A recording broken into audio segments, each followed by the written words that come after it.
Bueno, pues muchísimas gracias, Miriam, por esta interesante aportación, que nos las ha ido enumerando una a una y, por supuesto, no nos queda, yo creo, duda, ¿no?, de lo que hemos padecido, de lo que vamos a padecer y cómo se presenta el futuro climático, por decirlo de alguna manera, a corto y medio plazo.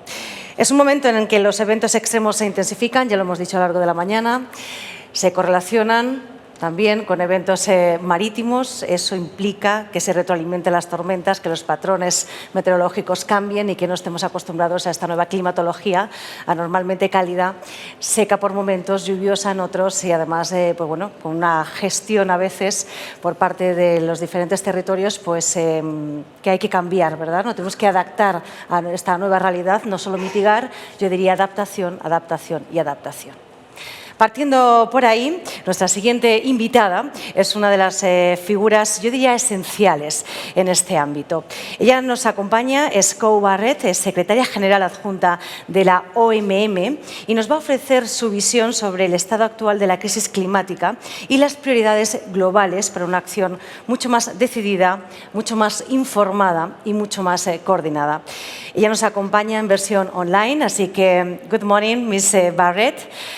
Two questions. What message would you like the world to hear clearly about the climate emergency, and what does the science tell us about the climate risk we should focus on in the short and medium term?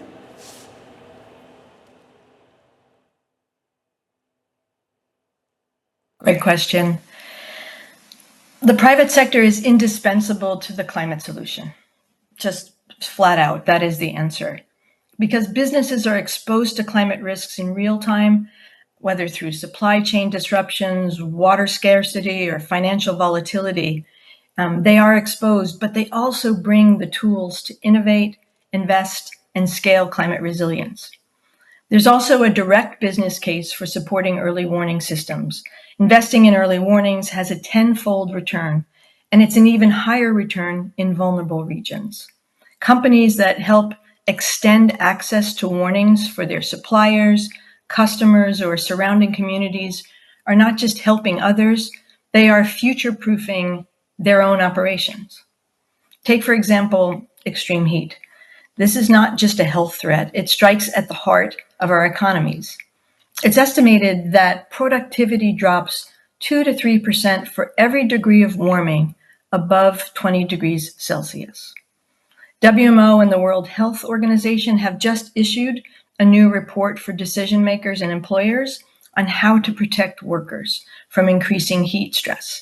This kind of tailored information has direct relevance to your constituencies, and as we stand ready to share information like this to aid you, we believe that we can work in partnership with you to address these challenges and to help you to build sustained resilience in a changing climate. Through collaboration, we can build together a global system where data becomes a competitive advantage and resilience becomes a measure of leadership. The sectors of the future, clean energy, smart infrastructure, ecosystem services, they all depend on this type of climate intelligence. So to businesses, I say, you don't need to wait. The science is here. The tools are here. What's needed is ambition, collaboration, and action. And how should the role of the business sector evolve in the face of the climate crisis, and what key opportunities should organizations keep on to be focused on the solution, not the problem? Ms. Barrett? The message is simple but urgent.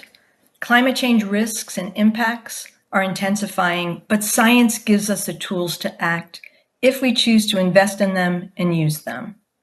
The past 10 years have been the hottest on record, and 2024 was the first calendar year to be warmer on average than 1.5 degrees C above the pre-industrial era.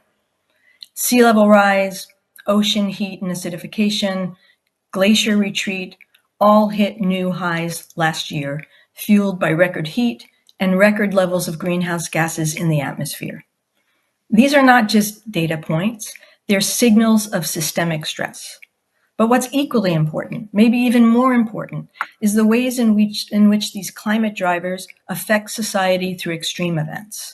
Most of us experience climate change through extremes, like extreme heat, extreme precipitation that affects communities and businesses through disruptions like flooding, heat waves, droughts, and wildfires.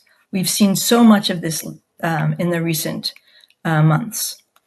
In the short term, one of the most effective actions we can take to save lives and livelihoods is to expand access to early warning systems that allow us to prepare for and mobilize to minimize the risks from extremes.